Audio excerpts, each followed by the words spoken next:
Welcome to Fuller Speed Ahead. I'm George Abernathy, sitting in for Craig Fuller. I appreciate Craig giving me the opportunity to do today's Fuller Speed Ahead. I'm really excited to be able to talk to Bo Bruskern. Bo is the co-founder and CEO of Lendit FinTech. Bo, thanks for doing this with us today. My pleasure, George. Thanks so much for having me. Well, I'm going to level set for everybody, and I think you're going to really be excited to spend the next half hour or so with us. So, Lendit FinTech is a respected media, education, and events company with an audience of over 40,000, and I think that greater than sign is going well up and to the right. Financial services innovators. Lendit FinTech provides context to the rapidly changing universe of technology's impact on financial services, and that rapid change is something that we're going to talk a lot about today. So, Bo has spent over 20 years setting himself apart as a leader, understanding and funding leading cutting-edge developments in fintech and finserv. What a really exciting thing we're going to talk about today. Bo's got a long background with a number of different providers, but I'm going to kick off today as someone who's, many of you know me, spent a fair amount of time living up there in New England. Bo's got his degrees, an MBA from the Anderson School at UCLA with distinction as a Deutschman Venture Fellow in 2001, and his BA from Dartmouth College in 1995. So, Bo, let's start this out. How'd you end up at Dartmouth? Well, I grew up in Tacoma. First of all, thanks so much, George. I appreciate you being here. And I love you bringing up this great story because it's fascinating. I grew up in Tacoma, Washington.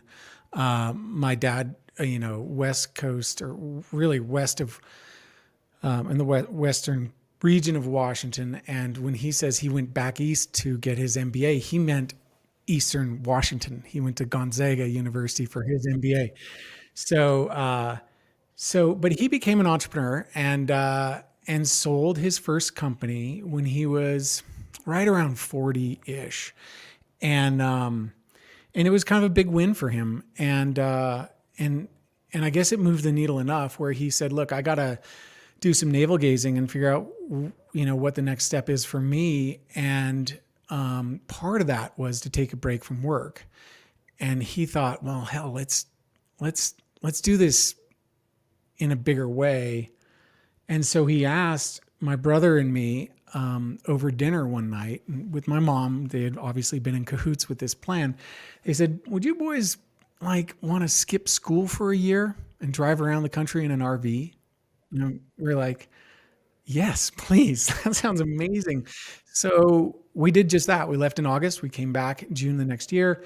In one of the places we ended up was Vermont on a Friday afternoon or something. And what we always did back in the 80s, is we go up to the gas station attendant and say, "Hey, is there a local football game that we should watch tomorrow, being Saturday?" In this case, the gas station attendant from Vermont said, "Well, there's no college football in Vermont. You got to go to New Hampshire for that." And so we drove to Hanover, the closest town we could find. We went to the college football game that next day. It turns out it was homecoming. And for anyone that's sort of seen pictures of Dartmouth homecoming, it's an unbelievable experience. I was 11 at the time. And we came away from that weekend where, I don't know, I think Dartmouth played Harvard. It was a snowy game. Dartmouth won. We drove away the next day, and I was like, "I'm going to Dartmouth College. That's it." And I said that repeatedly for weeks on end until my parents sat me down and said, "Look, number one, you got to stop saying that. Number two, if you're serious, you better study. You better study hard." And that's what I did. God, that is a fantastic story. One of our folk, JT Engstrom, our chief strategy officer, picked up his advanced degree from an Ivy League from Dartmouth. So that's a great story. So there's a fair amount of tech in obviously both of our companies, fintech, freight tech. The last year, and we're really coming up on 1 year ago, and I was thinking about 1 year ago today as I was in our offices in Chattanooga, Tennessee, and we were having people that week of the 9th of March, people coming back from Atlanta, having been at a major conference, a global conference down in Atlanta, but it had been described that, you know, should you be interacting with people, and I was starting to have some sensitivity to that, and it was the first time I've used the phraseology social distancing. As I watch your videos and see you running roundtables and conferences and interactions in literally all parts of the world. You're in London, you're in Israel, you're everywhere. Your world got turned upside down as much, if not more, than anybody's in March, early March of 2020. How did you and how did Lendit pivot to be able to serve and provide the value that you're providing to those financial services innovators? Let's just say it's been 360 plus days of challenge and reinvention and creativity and leadership. It's been an amazing adventure. It's something I feel like I was well placed for. It feels like my entire build up to my career led to a point where I could really sort of put into kinetic energy all the potential energy I'd been building, and and so yeah. I mean, just to give a basis for the commentary, we in 2019 and all the years before, starting in 2013 when we were founded, we've generated 100% of our revenue through live events, and we have a media group, we have a media effort that is, you know, year round, but we did that completely with the expectation of just maintaining or building our brand so that people would eventually buy a sponsorship or a ticket to these live events. And that's great when it works, but it is also an extremely fragile model. And what makes it so fragile is while we're generating cash year round, there are for each event, there's really 2 days of actual revenue recognition if we think about it from an accounting standpoint. And so we typically would have 3 big events a year and a bunch of small ones. The biggest event of the year was our USA event, always in the spring, usually late April, early May. You can tell what happens to that one in 2020, right? And that generated 80% of our revenue. So, you know, we'd put up like 8 million of revenue and 4 million of EBITDA, maybe 5 in a single show in a 2-day period. And then we'd have to live on that for the rest of the year. And it does turn out to be pretty thin margins. Like that sounds amazing at the high end, but then think about running the whole company year round to make those 2 days work. And then the events in Europe, the events in China, the events in, now we have LATAM taking place in Miami. So, you know, when we're generating revenue 6 days a year and one of those or 2 of those days or all 6 get sidelined, we have to reinvent ourselves really fast. So this time last year, I was very much in denial. You know, I remember sending out some messages on Slack saying to my team, like, look, you know, it's going to be a really weird March Madness, you know. Turns out March Madness didn't happen at all. We're going to get back to physical events right away. Turns out that was dead wrong. Like I was ill-informed / in denial for several weeks. And then I woke up and just said, we've got to think differently about who we are and what we're doing. And a big part of that was just thinking about, look, what has changed and what hasn't. What has changed is our clients need us more than they ever had. The financial services providers, especially the fintechs, really needed up-to-date information and commentary and opinions on what was going on and how to help. And it turns out fintechs played a huge role in the deployment of the PPP loans and so on. Played a huge role in the financial health and well-being of consumers. Played a huge role in allowing consumers to borrow, to spend, to save, to change their spending habits, to receive government financing, all the rest. So what changed was a lot of those changes were super positive, and the one big negative was our channel disappeared, our revenue model disappeared. So Yeah. in order to do Minor detail. in order to survive, and I won't deny the PPP loan was extreme. Both parts 1 and 2 have been both extremely helpful for us to survive. But outside of that, we did change our minds about our delivery model, and we Yep. started delivering digitally. We became a digital media platform for real.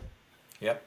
Yep. So as you did that pivot, and it's there's a lot of similarities. We do 2 major events in person per year. We would do early May, always in Atlanta, and then sometime in the fall, that late October, November, we've done Chicago, Dallas. We're pointing towards Fort Worth last year, and had to do that same pivot, though with our media side being revenue and EBIT generator, but also being that sort of very effective brand halo. We've really had a remarkable year in the data business, and that data business, as I think, as you talked about how fintech has supported this last 360 some odd days. It's really freight tech and supply chain tech that's maybe been the other half of the equation that has caused this to all be where we are today. And if we look back at that point to you're having to figure out how you're going to pivot, similar to us, and like I said, our SaaS business has thrived.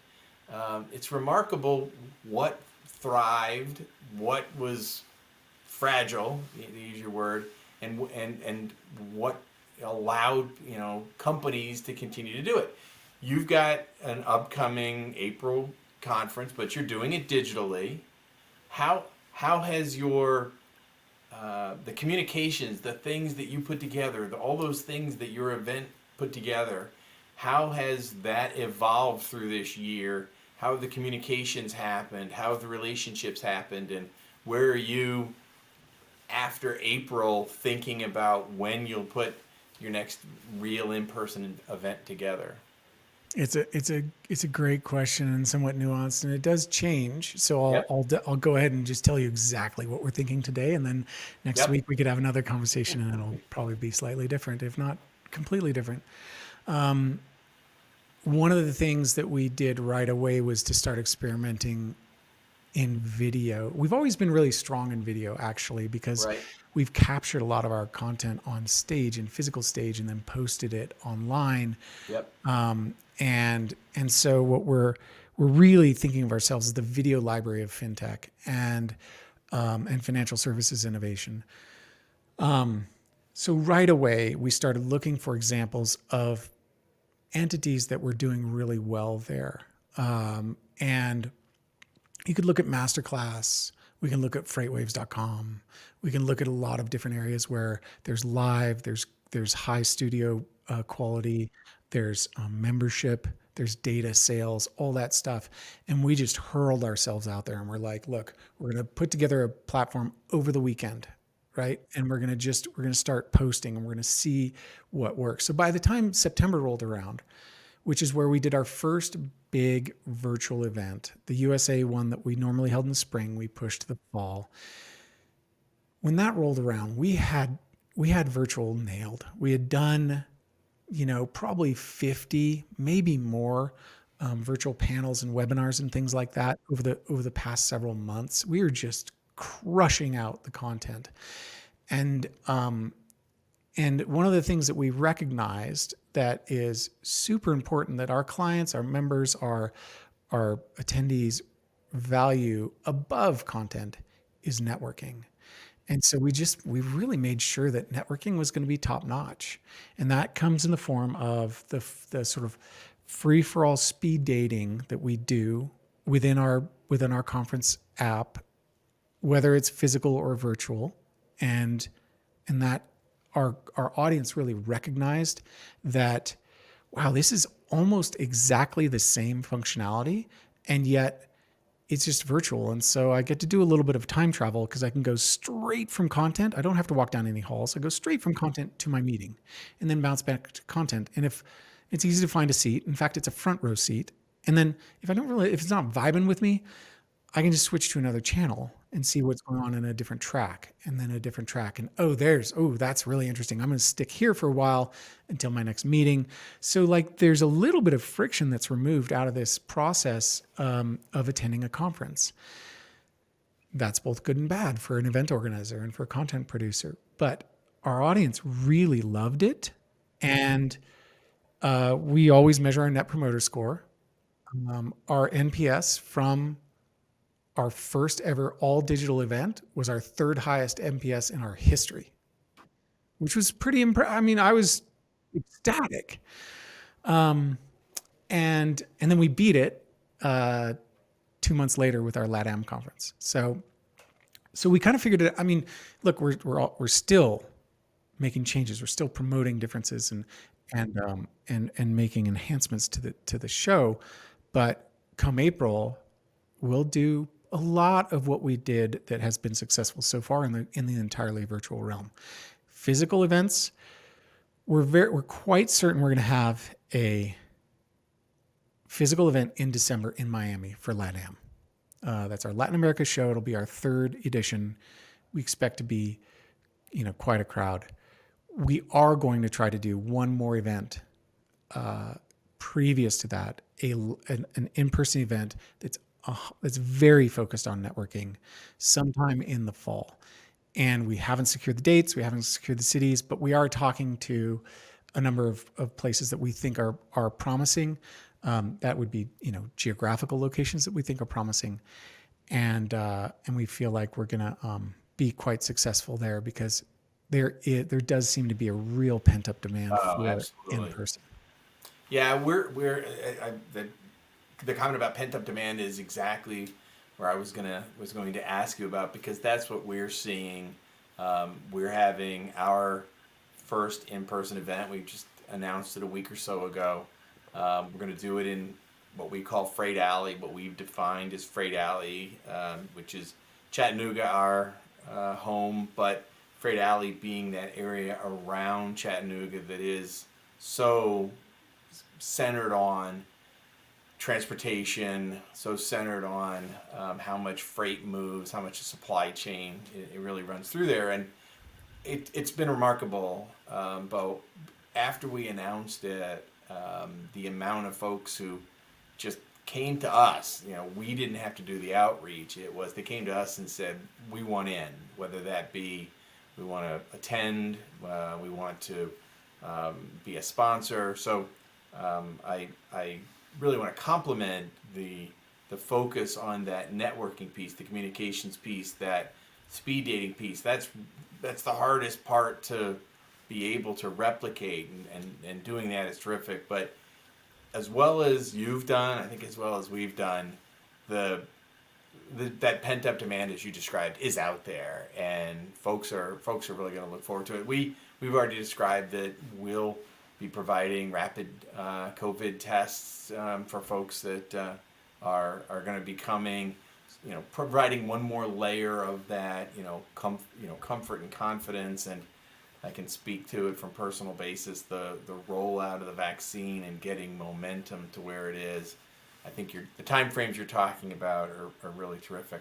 I want to take a spin before and pivot a little bit to talk a little bit about the folks whom you provide your services to, and what did COVID do to that. You talked about, and we've talked about how important fintech and freight tech were during the pandemic, but how are folks doing? And the market is a pretty heated one. It was heated when March happened last year in fintech. Would you describe the market as overheated, underheated? I don't know, maybe in the Goldilocks scenario, it's just right now. It's definitely Where's not the just market right. right now? It's crazy. It's Yeah. crazy. Now, I am not. You could never depend on me for market timing. That's for sure, uh, or any sort of advice when it comes to where things are headed, because it is really really difficult to look into the crystal ball right now. But I will say that when we see fintech companies that are valued at 100 times sales, it's a little bit of a head scratcher, right? 100 times sales. So that, yeah, that's overheated without a doubt. Now, can, the there's so much more we could talk about in terms of unpacking why is that happening, and so on. But there is so the pandemic has fundamentally changed a lot of how financial services does its business, how consumers are seeking services, and how businesses and real estate, which are sort of like the three big activities that financial services serve, how those services are consumed. And some of it is because technology has advanced to a certain extent, but some of it is also just the forced changes that were taking place. Everything pushing so much more online than it was before, so much more digitally. So we look at Stripe, and we look at Square, and we look at these other very well known entities, and we see that they're playing offense, and they are aggressively going after entirely new markets that we don't understand yet. And and we look at the convergence of financial services with big horizontal changes in technology, or big horizontal technologies that are going to change things massively, like the blockchain and crypto, that are also going to play a huge role. And and we look at the next decade and think, we don't know exactly how this is going to play out, but it's going to play, and it's going to be really exciting to watch. But in terms of valuation, yeah, there's a lot that's going on that's a little bit out of control, even at the earliest stages.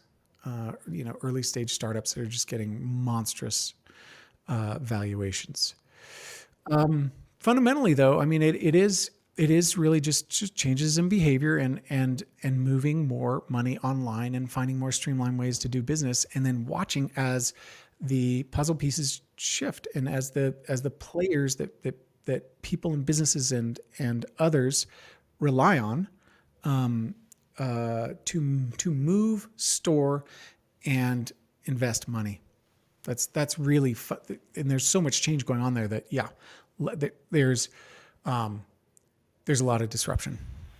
Yeah, absolutely. So, in viewing, reading, so many things that Lend It puts out there, that you publish or broadcast, I was fascinated. I think it was February of 20 that you were in London, and talking about London being the probably largest, or most aggressive in fintech. Now, it may have been that you were surrounded by 7 or 8 UK people that you didn't want to tick off, so you had to say that we were there. But that made me think about, as you globe trotted,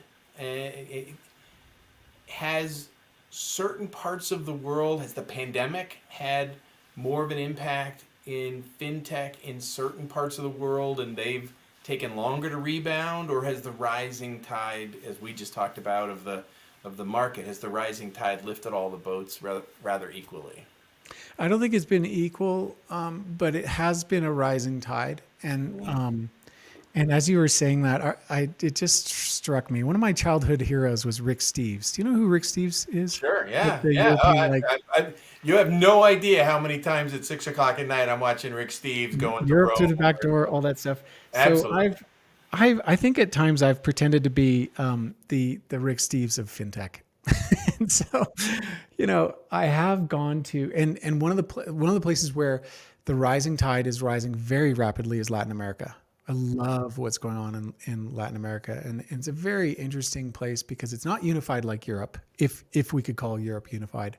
There's no uniform governing body, which leaves each country on its own to wrestle with its own problems, which is kind of good in a sense. There's no central authority that's going to either accelerate or squash innovation. Brazil is obviously a big economy with a huge underserved population, and it hosts the largest challenger bank in the world that is growing by like 3 million clients, or 3 million I want to say users, but I'm trying not to use that word, a month. And um, and so they're up to like 35, 36 million on their platform. The company is called Nubank, and it's this is just a phenomenal testing ground for new technologies. And they're not simply Latinizing American or European innovations, but they're building their own from within, serving their own populations with their own specific nuanced issues. So LATAM is taking off. It's amazing what's going on there. I mean, and it's not evenly distributed there either, right? You look at Chile, you look at Colombia, you look at Peru, all very different. Europe slash the UK, now very different, very distinct. I would still say that London has a lead and is easily among the top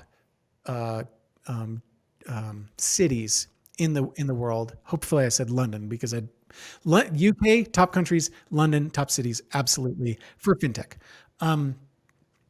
Now, I think they do have a little bit of a marketing problem, and they may have some brain drain, but I don't. I don't believe it's going to be catastrophic. I do believe the UK government will prove to be very resilient, very forward thinking. Their regulatory framework is amazing. The Financial Conduct Authority, the FCA, has led the world in innovation. And when regulators are leading in innovation, industry follows. And I have no question that they're going to figure out a way to make the UK to give the UK advantages out of Brexit as opposed to disadvantages. So it does come down to things like regulatory and immigration rules, and they're going to get it right. I'm sure they will, because their country depends on it. I think New York and San Francisco and now Miami all offer a lot. But certainly I would say, if you're living in San Francisco, or if I have, so some of my friends who are in investments or in fintech in San Francisco still believe that the Bay Area is the king. I disagree. Those in New York feel like New York is the king. I disagree. Those that are quickly moving to Miami are saying, oh, Miami's the new king. I disagree. I still think it's London. That's really interesting because I was actually going to go down that road of the East Coast, West Coast bias. And, if you're taking the train into the city in New York, you've got that bias that, everything stops at the Hudson. Right. Versus the, San Francisco or that Northern California. It's all here. And as a company who, Steve Case has invested in, and the revolution and where they've found pockets of fintech, freight tech, a variety of techs, and have invested in them, it's fascinating. And I'm really interested when you talk about London doing that. There's, technology is making it such that, heck, you're in Denver, I'm in Chattanooga. We could be sitting right next to each other right now. So the requirement that I be somewhere, I have to be somewhere to be legitimate, I think, is really diminishing as you speak. So I want to sort of tie a bow on this. It's been a wonderful conversation. Man, I'll do multiple episodes on this. If Craig wants to let me do more fuller speeds ahead, I'd be wonderful to be able to talk with Bo some more. So Bo, talk about the upcoming,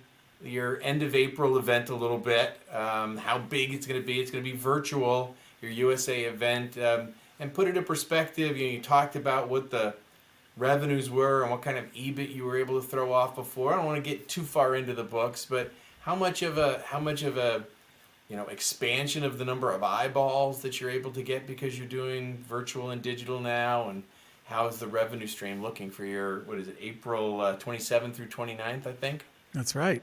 Yeah, thanks for giving me the moment to talk about that. But I will say that so our events are not free, and we are still one must buy a ticket. Now we reduced the price of the ticket, but when we look at the events industry and you see formerly paid events that are now free, that the numbers usually do go up, like you suggested. So our USA event was usually about 4,000 to 5,000 people. So had we made it free, we'd expect maybe 8,000 to show, something like that. And doubling the numbers would make sense.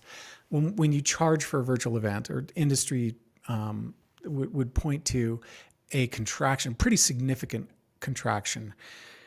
That was true last year. I'm not sure that's going to be true this year, because people, I think, are starting to come around to the idea that, hey, they figured this out. Like, this is actually really valuable. And in some cases, it could be argued, like we talked about before, more valuable, more efficient. So I don't know is the short answer. We hosted 2,500 at our September event, which we felt was amazing because it was well more than the industry benchmark. We also had a lot of sponsors. So if we can simply maintain that for our April event, we'll be very happy, because that's plenty of people for great networking. It's plenty of sponsorship support. And it really does, as you might imagine, margins do go up when we go virtual. And yet a lot of the pricing comes down. Sponsors are paying less, tickets are sold for less. So it's a good outcome for us. We're really looking forward to being back in person. But what we're really focused on is, do our attendees and our clients and our sponsors, are they elated? And so if we can post another great Net Promoter Score, which has a direct correlation with networking success, and of course a correlation with content and how well we do the content, both in terms of production and who's speaking, what they're saying,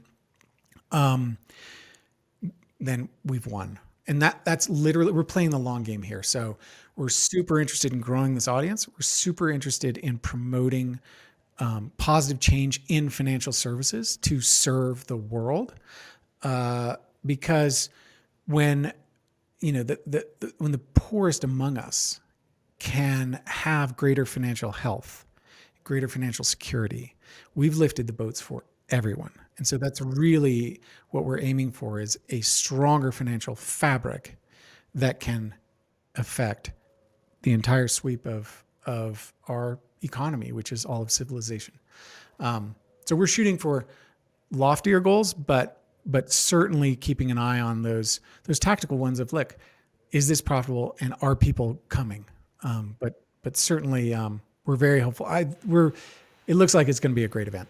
Oh, that's wonderful. And as you say, you think about getting to scale where you've got enough networking, but if you're charging for that, you're by definition increasing the value of that. I got one who's willing to pay however many that are coming in for free. So it is a delicate balance. We've gone and had huge success on making them open, and our sponsorship dollars, and like you say, the margins have been and continue to be remarkable, with the sponsors being as happy with the eyeballs of both quantity and quality. So it's a really interesting dynamic. So and I will just add that, like, that's one tool. It's one stage that we have, and it's a very important one. But as you know, sort of, the now constant media work that we're doing has a lot of those other elements. As you're talking about your webinars, and you've got all those elements, that's where I think you really build that sort of mountain, and you've got the top that's what your USA event is. And it's funny because in my head, I think of your event as being somewhere, even though in April it really won't be. We still call it USA. That's exactly. So it's everywhere. Bo, this has been wonderful. I really appreciate it. I'd love to have the opportunity to maybe do chapter 2, right before or right after your April event, and sort of compare that to, we've got our May early May event will be virtual, and then we'll bring we think well in excess of a couple of thousand people to Chattanooga for the F3, the Future of Freight Festival in Chattanooga in early November. So I'll be really interested to sort of compare notes, and I think maybe continue to do this as a series as we go forward. I'd So love that. people can hear how you guys are doing. So I want to say thank you to Bo Bruskern. Bo, again, is the co-founder and CEO of Lendit FinTech. This was fantastic. Everybody, thank you for letting me have the opportunity. I'm George Abernathy, and I want to thank Craig Fuller for letting me sit in on this episode of Fuller Speed Ahead. Thanks. Take care, everyone.